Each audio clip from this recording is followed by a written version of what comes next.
Olá, que bom ver você novamente. Meu nome é Jéssica.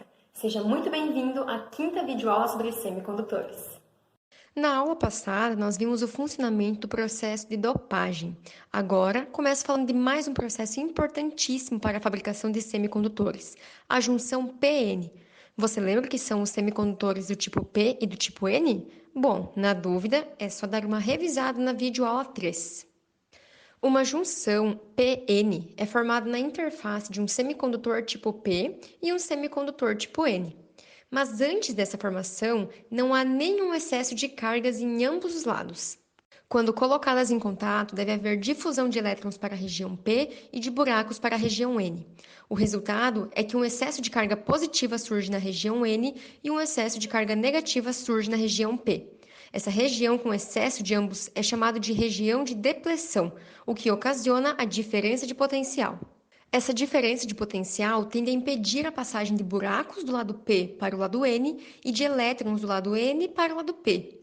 Isso acontece pois, como as cargas são iguais, tendem a se repelir, e isso é conhecido como barreira de potencial.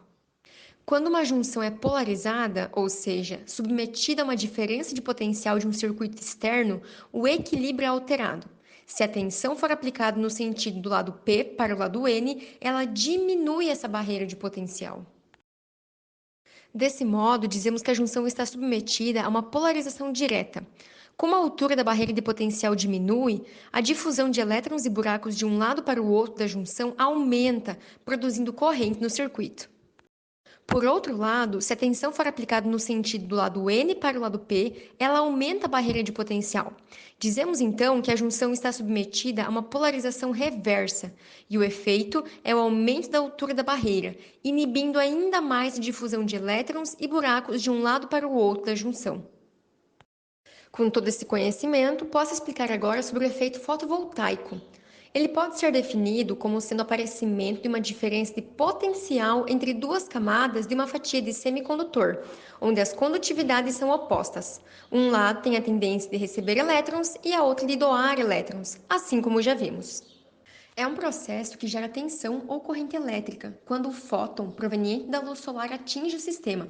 E como possui energia superior ao gap de energia do material, os elétrons são excitados e transferidos da banda de valência para a banda de condução, resultando nesse desenvolvimento de tensão elétrica. Ficou curioso? Então assista a próxima videoaula que irei tratar sobre algumas aplicações dos semicondutores, inclusive dos painéis fotovoltaicos. Te vejo lá!